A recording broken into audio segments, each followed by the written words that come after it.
In Dublin, the rain drifts rather than falls, turning the streetlights of Temple Bar into blurred halos.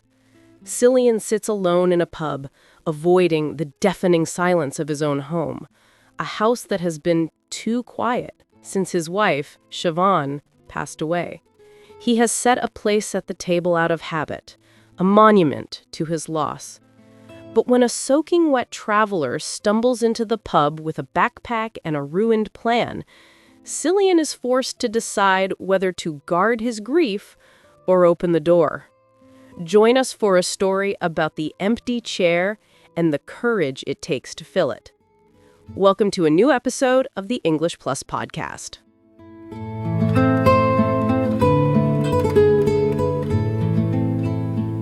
The Pub on the Corner, a short story from When the Bells Stop Ringing by Denny Ballon. The rain in Dublin on Christmas Eve didn't fall, it drifted. It was a soft, relentless mizzle that turned the streetlights of Temple Bar into blurred halos of amber and gold. Cillian sat in the corner of the Stag's Head, nursing a pint of stout that had gone room temperature 20 minutes ago.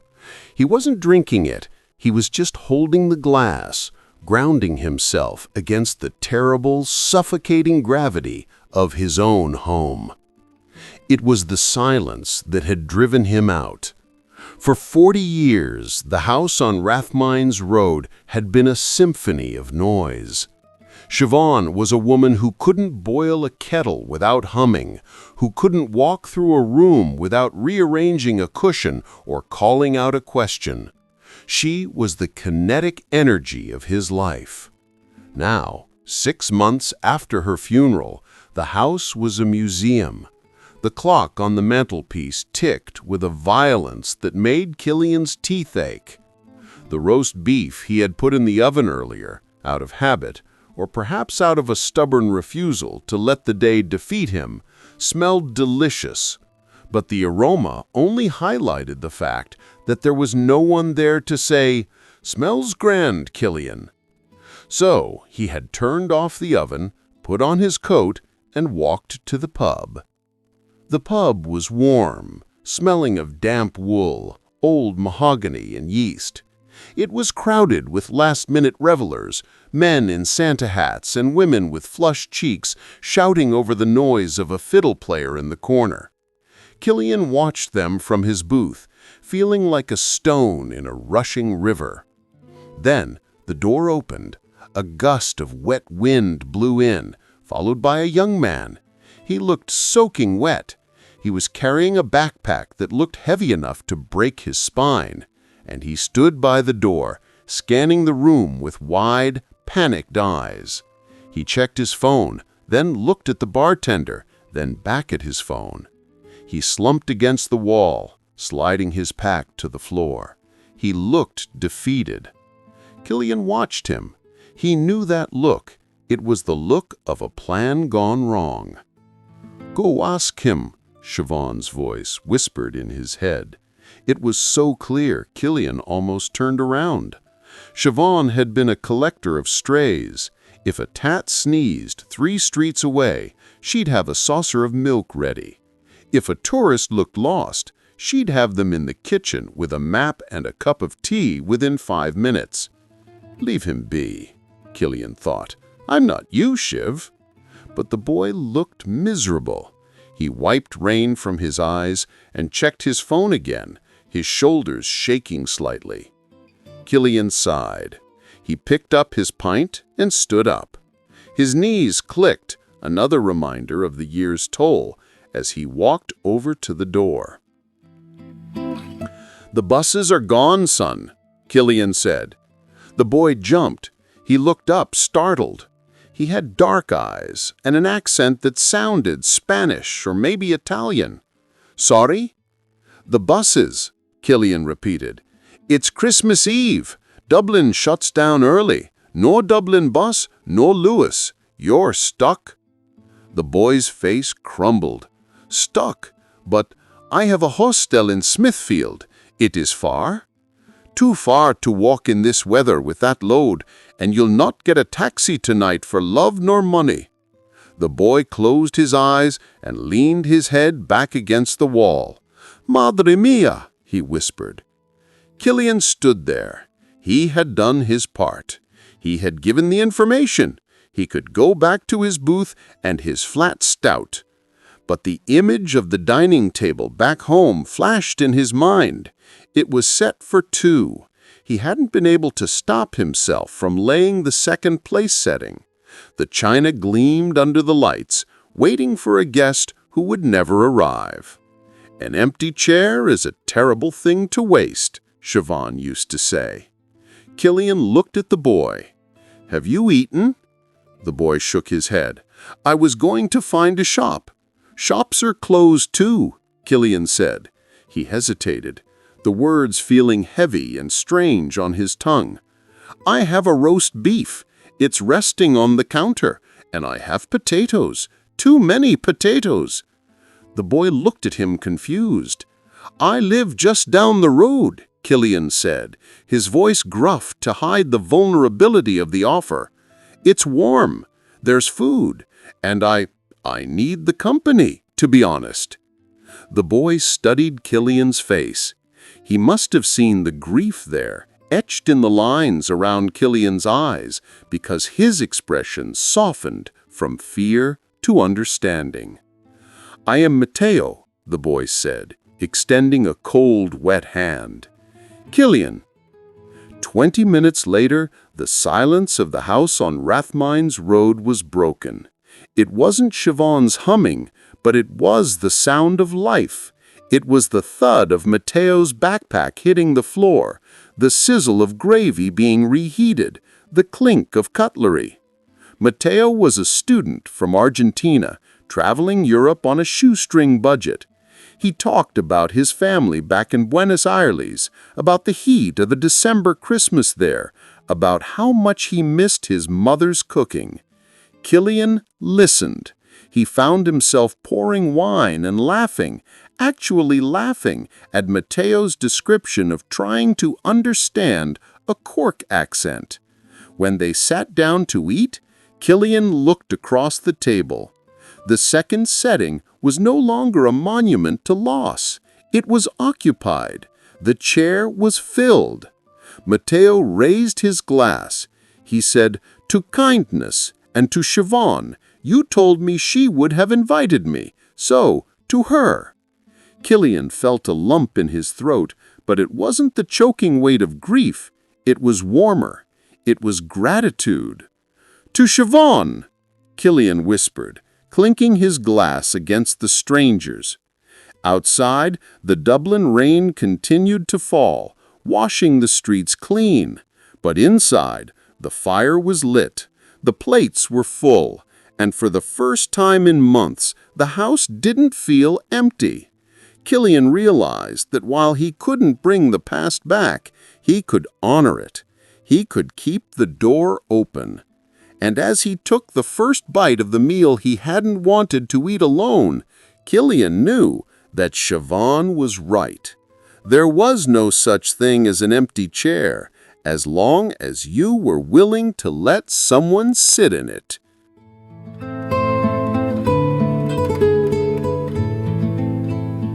A prayer for the empty chair. Let us speak now to the silence that sits at the head of the table. Let us speak to the void that shapeshifts into the people we have lost. To the chair that has become a monument. To the place setting we lay out of habit, or the one we refuse to lay at all because the ache of seeing it untouched is too sharp a blade to bear. We are the keepers of the museum of memory, dusting the artifacts of a life that has moved on, while we remain frozen in the doorway, afraid to enter the room. Let us confess the lonely truth to one another. We hoard our grief like a treasure. We wrap ourselves in the heavy coat of our loss because it feels like the last embrace we will ever get. We tell ourselves that moving forward is a betrayal, that laughter is an insult to the dead, and that filling the space they left behind means forgetting them. So we close the curtains. We lock the door. We let the soup go cold and the wine go sour, believing that our isolation is a form of loyalty. But let us ask for the wisdom to see that a chair is not a shrine. A chair is an invitation. A table is not a display case. It is a bridge. May we have the courage to unlock the door when the rain is falling, to look out into the street, past our own reflection, and find the one who is stranded, the one who is wet and tired and far from home, the one who needs the seat we are guarding so fiercely. Let us realize that the greatest honor we can pay to those who loved us is to continue their work. If they were kind, let us be kind. If they were welcoming, let us open the door. If they loved a full house, let us not insult their memory with an empty one. Let us stop worshiping the absence and start celebrating the presence. The presence of the stranger who becomes a friend. The presence of the story we haven't heard yet. The presence of life, stubborn and messy and beautiful, demanding to be fed. So let us set the extra plate not for a ghost, but for a guest. Let us pour the wine. Let us break the bread. And in the clatter of cutlery and the murmur of new voices, may we find that the silence is broken not by magic, but by the simple, terrifying, wonderful act of letting someone in. The chair is empty only if we choose it to be. Fill it.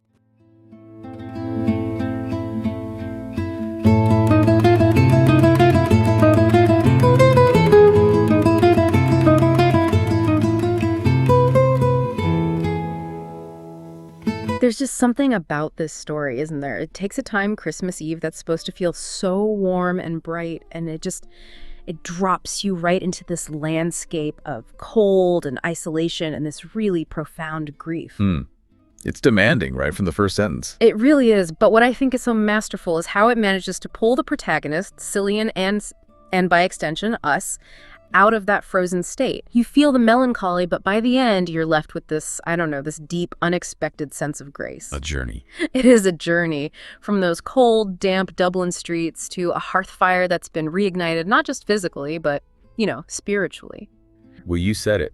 That journey from isolation to connection is really the backbone of the story. And it's done so well through this meticulous literary crafting. We're not just told Cillian is sad. No, you feel it. You feel it. You are immersed in his sadness through the atmosphere, the language, all the sensory details.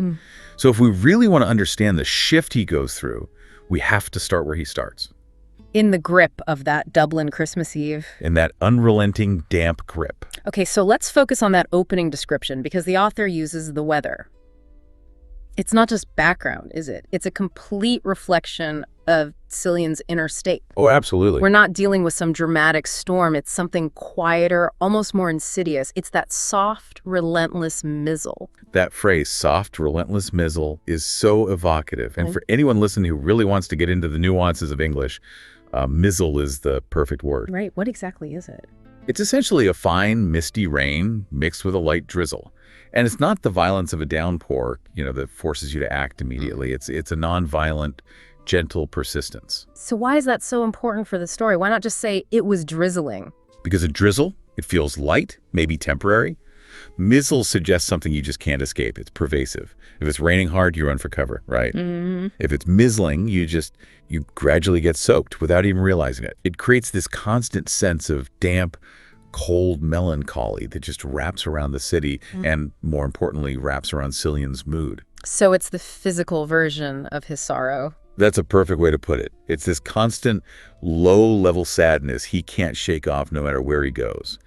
It just permeates everything. The damp wool in the pub, the air on the street, and especially the silence in his home. And this dampness, it transforms the whole visual landscape. The streetlights, they're not sharp beacons of hope or anything. They're blurred halos of amber and gold. It's still beautiful, which is what's so heartbreaking. Yeah. It's Christmas Eve, so there's beauty there, but it's seen through this blurry, wet lens of his grief. It speaks to a deep sense of distortion. You know, when you're that isolated, the world can seem magical, but it's always just slightly out of focus. Just beyond your reach. Just beyond your reach. He's seeing life happen, the amber and gold lights, but can't grasp it. He can't participate. And that feeling sets the stage for the crucial contrast between the two main spaces in the story. His house and the pub. Exactly. Let's look at the house first, because that's really the source of the trauma, isn't it? The story says the profound silence literally drove him out. You could almost call it the Museum of Grief. Oh, that's good. It is absolutely a static museum dedicated to Siobhan's absence. And the author does this brilliant thing, defining her life in a physics term. She was the kinetic energy of his life. Kinetic energy. The energy of motion. Right, the energy a body has, because it's in motion. So if that's gone, what happens? Everything just stops. Everything slows to a standstill. Cillian's world has lost its primary source of movement, of noise, of warmth. He's left in a house that feels completely frozen in time. And the sensory details he experiences there, they just make that awful stillness even worse. I mean, he's managed to cook this huge roast beef. The smell should be comforting. It should be the smell of Christmas, of family. But instead, that delicious aroma, it just highlights the devastating lack of conversation. The story points out the absence of Siobhan's simple phrase, "Smells grand, Cillian." That simple line and the fact that it's not there is just heartbreaking. And for our listeners, that word grand is such a common and versatile Irish term. It just means excellent, great, fine. Good. Just good. It's comfortable everyday language. He's not missing some deep philosophical chat. He's missing the simple acknowledgement that things are okay. He's missing that low, continuous hum of domestic life. The food is perfect, but The perfection makes the silence worse. it highlights the imperfection of the silence. And Exactly. because of that silence, the sound of the clock on the mantelpiece becomes this monstrous thing. It's ticking with a violence that made Cillian's teeth ache. And that is a perfect example of how isolation can weaponize ordinary objects. The clock is just supposed to measure time. But when that space is empty, when Siobhan's humming and her presence are gone, It's not background noise anymore. it's an aggressive, hostile reminder that time is moving forward without her, and he is stuck. And the physical reaction, his teeth aching, it shows how deeply this emotional trauma has become physical. He's being assaulted by time. He literally can't stand the sound of his own life not moving. So he runs. He runs to the Stag's Head, the pub, which is a complete sensory reversal. Well, total reversal. The pub is all noise, warmth, and these intense mixed smells. Damp wool, old mahogany, and yeast. It's an immediate sensory overload of life. A fiddle player, last-minute revelers. It's everything the house isn't. But, and this is the key part, Cillian's state hasn't changed at all.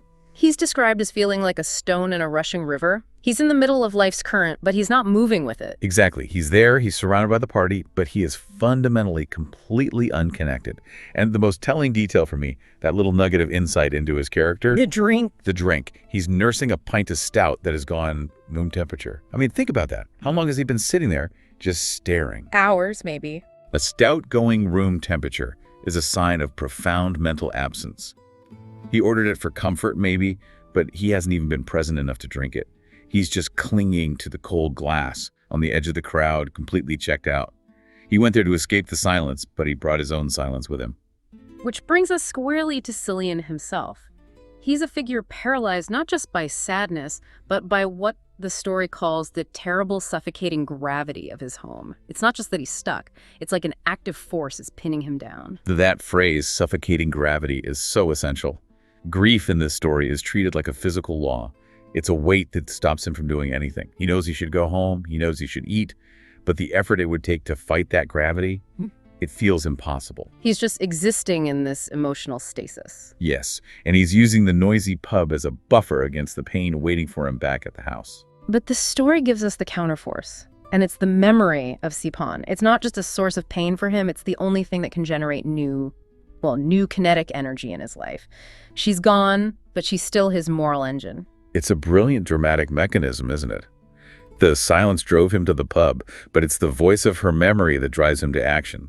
When he sees the young man, Matteo, slumped by the wall, it's not his current depressed self that reacts. It's Siobhan. Is Siobhan's ghost conscience. He hears her whisper, "Go ask him." And he argues back. He actually says to himself, I'm not you, Shiv. Why is that resistance so important? Because it shows the true depth of his paralysis. He sees her kindness as this superpower that he lost when she died. He feels fundamentally diminished. Right. He believes he just doesn't have the emotional bandwidth anymore to be a collector of strays, which is how the story defines Siobhan. Let's talk about that phrase, collector of strays. The description is so rich. If a cat sneezed, she had milk ready. If a tourist looked lost, She'd have them in the kitchen with a map and a cup of tea. It's more than just a character trait. It establishes the moral imperative that Cillian now has to follow. the responsibility he inherited. Precisely. Her kindness was immediate, practical, non-judgmental. She just acted on need. Cillian's internal argument, "I'm not you," is him trying to get out of that responsibility. He feels his grief gives him the right to be self-absorbed. To be the stone in the river. Right. But Siobhan's legacy is just too strong to let him get away with it. And then the story gives us this subtle but really powerful physical detail. When he finally forces himself to stand up and move towards Matteo, it's as his knees clicked, another reminder of the year's toll. Oh, that detail is a masterpiece of economy. The click isn't just about getting older. It's the sound of the monumental internal effort it takes to break the inertia of his grief. It's physical. It's physical. Loss hasn't just hurt his heart, it's aged his body. That click is the sound of reluctance, the sound of the friction between his desire to stay submerged in sorrow and Siobhan's moral pull demanding that he move. Every single step he takes towards that stranger is a victory against that suffocating gravity. So he's moving against every instinct he has in that moment. He's choosing, maybe unconsciously, to honor her legacy over his own pain. But what if he hadn't? What if he'd just sat there? If he had ignored that whisper, the story ends in tragedy. Not a big, dramatic tragedy, but a spiritual one. He goes home, the clock ticks even louder, the food is wasted, and the chair just like this. It stays a monument. By acting, Cillian isn't just saving Matteo. He's saving herself. He's performing an act of self-resurrection. It suggests that the way out of that kind of paralyzing grief is often to externalize the kindness you learn from the person you lost. It's turning that static inward mourning into active outward memorializing. And Cillian needs somewhere to direct that fragile spark of action, and that's Matteo. The way Matteo is introduced. He's not just a lost traveler, he's almost a mirror of Cillian's own defeat. He's soaking wet, carrying that back-breakingly heavy pack with wide, panicked eyes. The word defeated is key. Matteo is physically defeated by the weather, by his circumstances. He's slumped against the wall, a physical embodiment of the helplessness Cillian feels inside. The stone recognizes another stone. Exactly. And the fact that Matteo is also carrying the weight of his entire world on his back, that heavy pack, is such a beautiful parallel to the weight of grief Cillian carries. Cillian's first interaction with him, though, it's very blunt. It's purely factual. The buses are gone, son. He's not offering comfort. No, he's offering brutal reality. He's trying to do his duty with the minimum human interaction possible. He explains the cultural reality to the stranger. Dublin shuts down early. No Dublin bus, no Lewis. He's giving him the cold, hard context. He can see the young man as a foreigner and is just completely out of luck. And he really drives the point home with that perfect idiom. You'll not get a taxi tonight for love nor money.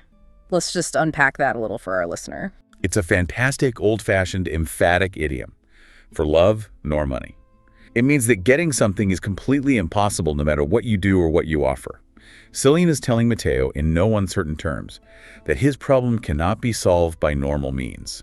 He is stranded. And it underlines just how bad Matteo's situation is. It makes what Cillian does next even more significant. Yes, because Matteo has reached the end of the line. And Matteo's response, that soft, desperate whisper of Madre Mia, it just confirms his distance from home, his distress. He is utterly alone. That tiny detail does so much work, it gives an immediate texture.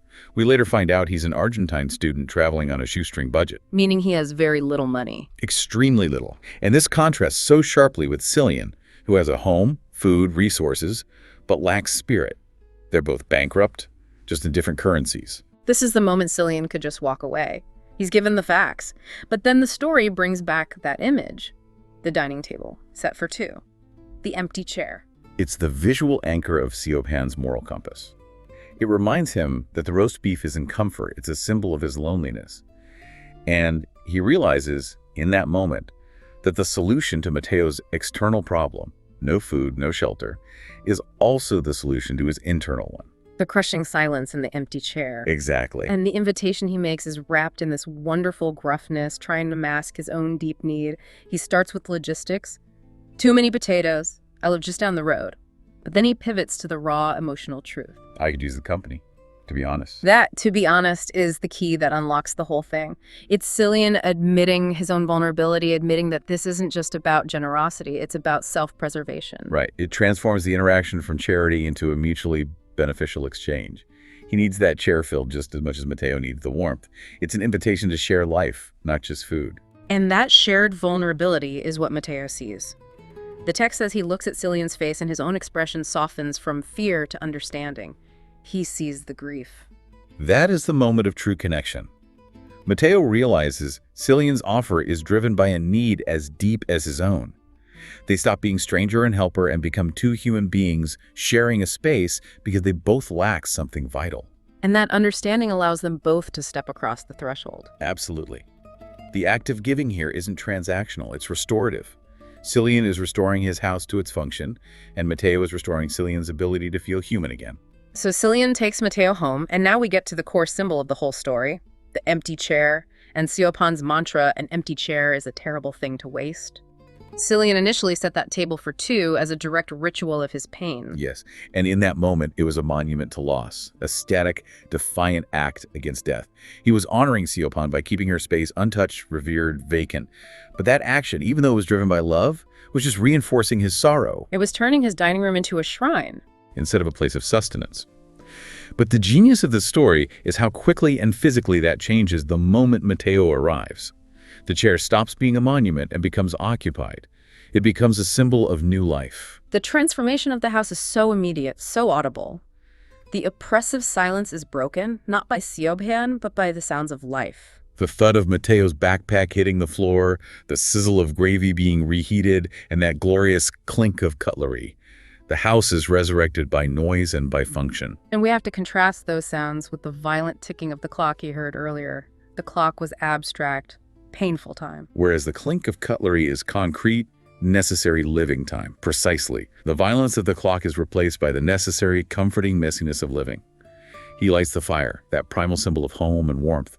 The house shifts from a museum of static memory to a functioning hub of human exchange. The architecture is the same, but the spirit is completely different. Because the purpose has changed. And that change in the house triggers Cillian's own emotional release. The story notes that he finds himself laughing, a sound that has probably been silent in that home for a year, at Mateo trying to understand a Cork accent. And that detail grounds the whole experience. It doesn't matter that one's an Argentine student and the other's an Irish widower. Laughter and shared food, they break down the barriers of culture and grief. Mateo's presence forces Cillian to engage with the present. It demands that he perform the act of living, to use his voice for joy instead of silence. And the shared meal becomes the ritual that transcends everything.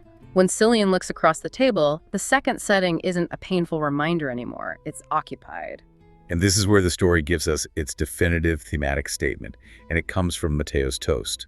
He doesn't toast the food or the shelter, he toasts to kindness and to Siobhan. You told me she would have invited me. So to her, that moment is just incredibly moving. It links Cillian's action directly back to Siobhan's moral legacy. It confirms that the greatest form of loyalty to the dead is to continue the kindness they modeled in life. It's validation for Cillian. It is. It confirms that he can honor the past not by hoarding absence and locking the door, but by keeping the door open and allowing the messy, wet, backpack-heavy reality of life to stream in. The emotional lump in Cillian's throat at that moment, it's not a choking weight of sorrow anymore. It's the warmth of gratitude and connection. So his final realization is that the chair is only empty if he chooses it to be. The capacity to continue Siobhan's work was always inside him. He transforms the symbol. The chair is no longer a monument to loss. It's an active invitation to the future. It's an acknowledgement that the presence of the living, however temporary, is the only true way to defeat the finality of absence. He realizes Siobhan didn't want him to sit alone. She wanted him to live. She wanted him to live in a way that reflected the kindness she taught him. The story gives us this beautiful narrative example, and then the accompanying piece, the prayer for the empty chair, it gives us the philosophical framework for that transformation. It's a deep dive into the universal psychology of grief. Absolutely. The prayer is like a lyrical confrontation with the ways we sabotage our own healing, all in the name of loyalty. It opens by acknowledging that immediate, painful truth of loss, the silence that sits at the head of the table, and the void that shapeshifts into the people we have lost. It gives form to that formless anxiety of absence, and it calls the empty chair a monument. That word is so loaded. A monument is something you look at from a distance, something rigid, unmoving. And the prayer challenges us as the keepers of the museum of memory. It says we're dusting artifacts, the perfect memory, while we stay frozen in the doorway of our present life. We're so afraid to disturb the memory that we freeze ourselves instead. That's Cillian's stasis. That is the heart of Cillian's stasis. He was so busy tending to the past that he stopped living. And here's where the analysis of grief gets really challenging, I think. The prayer confesses this lonely truth.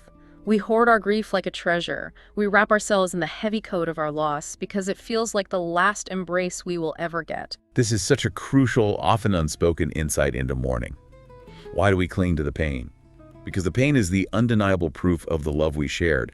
To let go of that pain can feel like letting go of the person. Right. So we use the heavy coat of loss, that suffocating gravity, as this false sense of protection, thinking it keeps us close, when really it just suffocates our ability to engage with the living world. And that hoarding of grief leads directly to this devastating misconception of loyalty. The belief that moving forward is a betrayal, that laughter is an insult to the dead. And that is the central thought-provoking question the prayer poses to you, the listener. Is your isolation a form of loyalty? The prayer argues that this belief system is what causes us to lock the door, to let life go cold and the wine go sour. We mistake our inaction for virtuous remembrance. When in fact that isolation is destructive. It's a form of self-betrayal, rationalized as loyalty. It's a powerful challenge. It forces you to ask if you're truly honoring the expansive nature of the person you lost by shrinking your own life. Siobhan was a collector of strays. Cillian's shrinking was, in a way, insulting her memory. And that leads directly to the metaphorical shift the prayer demands. We must gain the wisdom to see that a chair is not a shrine. A chair is an invitation. And the table is not a display case. It is a bridge. That transition from shrine to invitation, that's the core spiritual transformation, isn't it? A shrine demands quiet, static reverence. An invitation demands active interaction, noise, exchange. And a bridge implies connection, movement. The prayer is demanding active memorializing over passive mourning. And it gives us a precise call to action that mirrors Cillian's night. Unlock the door when the rain is falling and find the one who is stranded. It makes the abstract emotional transformation tangible. You don't need a grand gesture. You just need to unlock the door when the mizzle is relentless. And it defines honor not as this ritualistic self-denial, but as continuity. The greatest honor we can pay to those who taught us kindness is to continue their work. If they loved laughter, we must laugh. Exactly. This reframes loyalty entirely, not as stasis, but as vibrant, continued action, which leads to the ultimate spiritual meaning here. Let us stop worshiping the absence and start celebrating the presence. That line is a call to radical awareness, to find the light and connection in the immediate, often messy reality of human presence. The absence is a fixed, painful point, but the presence of Matteo, of the laughter, is dynamic and full of possibility. The prayer is a spiritual declaration that the purpose of a full life is to encounter and accommodate the other. Sharing the table is the highest expression of love for both the dead and the living. And the prayer finishes with this beautiful, demanding realization about life itself, that life is stubborn and messy and beautiful, demanding to be fed. Life doesn't wait for us to be neat and tidy. It demands attention, connection, substance. And that demand is what ultimately saved Cillian. He put the roast beef in the oven as an act of routine, maybe an avoidance mechanism, but it was that very demand, the presence of the food, the smell, that ultimately allowed him to fulfill Siobhan's legacy. The final instruction, fill it, brings us full circle, back to the empty chair. The clatter of cutlery that broke the silence in his house is the proof of that stubborn, wonderful life demanding to be celebrated. The transformation Cillian goes through is just a masterclass in emotional navigation. He started the night suffocated by silence, trying to escape his own home. He ended it laughing, pouring wine, and recognizing that the empty chair was filled not out of obligation, but out of a deeper, warmer necessity. He made a conscious choice. He stopped honoring Siobhan by sitting alone and sad, and instead honored her by extending the expansive kindness that defined her. He swapped the static monument for the dynamic bridge. And that's the ultimate message of the story. And that is the profound universal takeaway, isn't it? It's perfect for this season of connection, regardless of faith or tradition. That opening your home and your heart to a stranger is the highest form of loyalty you can pay to those you have loved and lost. The chair's only empty if you choose it to be. The real warmth isn't just in the fire you light for yourself. It's in the space you create at your table for someone who might otherwise have nowhere else to go. It's the difference between honoring a memory and actively living a legacy.